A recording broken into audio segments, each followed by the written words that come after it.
আসসালামু আলাইকুম রহমতুল্লাহ। ওয়ালাইকুম আমি আসসালাম বাংলাদেশ। রহমতুল্লাহ বরকাতুহ। জি।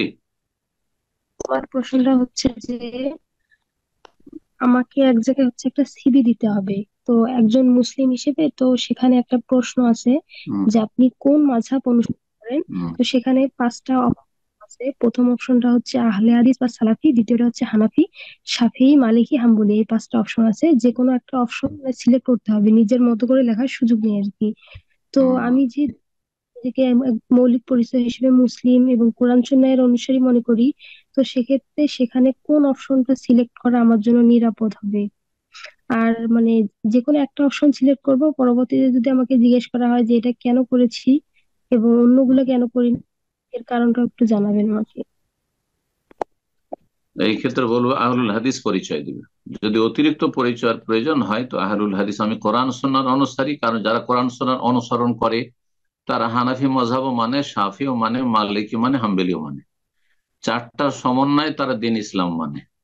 আর যারা এই চারটার একটা মানে তারা এক অংশ মানে, বাকিটা ছেড়ে দেয়। বোঝা গেছে না? আর তারা শর্ত সাপেক্ষ কোরআন হাদিস মানে, যে আমাদের মজহাবে যদি মজহাবের ওলামারা নিয়ে থাকে, ওই হাদিস মোতাবেক আমল করে থাকে, তাহলে আমরা নেব, না হলে নেব না। তো এটি একটি বিভ্রান্তি। আর আহলুল হাদিসরা বলে যে আগে কোরআন হাদিস, আর কোরআন হাদিস মোতাবেক আমি মজহাব মানি। কোরআন হাদিসের সাথে যদি আবু হানিফার কথা মেলে যায়, আহলান ও সাহলান, ও ভালো কথা, আমি সেই ক্ষেত্রে হানাফি। আর কোরআন হাদিসের সাথে শাফি মজহাবের ফতোয়া মিলে যায়, হ্যাঁ সেটাই শক্তিশালী, তাহলে আমি তখন শাফি। কোরআন হাদিসের সাথে ইমাম আহমদ বিন হাম্বলের কথা মিলে যায়, তা তখন আমি হাম্বলি। কোরআন হাদিসের সাথে ইমাম মালিকের কথা মিলে যায়, তখন আমি মালিক। কথা বোঝা গেছে? এই জন্য আহলুল হাদিস আকিদা মানহাজের মানুষ এই বলেই পরিচয় দেবে, যদি প্রয়োজন হয় অতিরিক্ত পরিচয় দেওয়ার। জি। আমি মুসলিম, তার সাথে কি, আমি কোরআন সুন্নাহ অনুসারী, সমস্ত মাযহাব আহলুস সুন্নাত ওয়াল জামাতের শ্রদ্ধা করি, কিন্তু তাদেরকে নবী রসুলের মতো আমি মানি না। কারণ সেটা মানা জায়েজ নেই, হারাম। যদি জায়েজ হতো তো মানতাম ওইভাবে। রাসূলুল্লাহ সাল্লাল্লাহু আলাইহি ওয়াসাল্লাম সব কথাই মানতে হবে, জি। কিন্তু কুল্লুন ইউখাযু ওয়া ইউরাদ, ইমাম মালিক বলছেন প্রত্যেকের কথা নিতে হবে আর ছাড়তে হবে, ইল্লা সাহিব হাযাল কবর, একমাত্র এই রাসূলুল্লাহ সাল্লাল্লাহু আলাইহি ওয়াসাল্লাম, এই কবরবাসী। নবী সাল্লাল্লাহু আলাইহি ওয়াসাল্লাম খবরের দিকে ইশারা করে মসজিদ নববীতে তিনি বলেছেন এই কথা। জি, তাই মাইকেল আমরা তাই বলেছে। বারাকাল্লাহ ফিক। আসসালামু আলাইকুম শেখ। ওয়ালাইকুম আসসালাম ওয়া রাহমাতুল্লাহি ওয়া বারাকাতুহু। আমি ধুবড়ী আসাম থেকে বলছি। আমি জি একটু বলেন। বিস্তারিত বলতে চাই। যেহেতু এটা হারাম হালালের নির্ধারণ করতে হবে আমাকে, ব্যবসার হুম। ব্যবসার বিষয় আর কি। হুম। তো আমার কোশ্চেনটা হলো কি, আমার একজন ভাই আছে যিনি নেটওয়ার্ক মার্কেটিং করেন। তো হুম। তার প্রোডাক্টটা হলো গার্মেন্টস এর প্রোডাক্ট।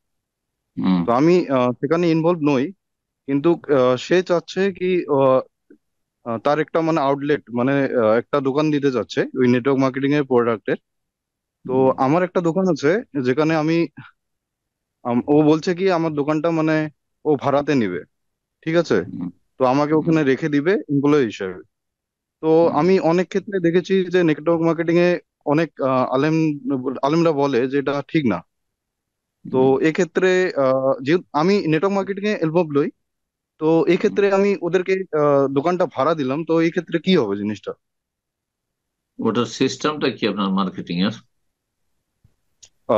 সিস্টেমটা হলো আহ, আহ, মানে ডাউনলাইন বানানো, মানে হুম। যেমন নেট চেইন মার্কেটিং। হুম, কিরকম? একজনে একটা প্রোডাক্ট কিনলো, সেই প্রোডাক্টটা মানে আরো ডাউনলাইন বানালো এরকম আর কি। তারপর এটা কি তো ওই এর মানে মতো? কমিশন, মানে ডেস্টিনির মতো? ডেস্টিনির মতো?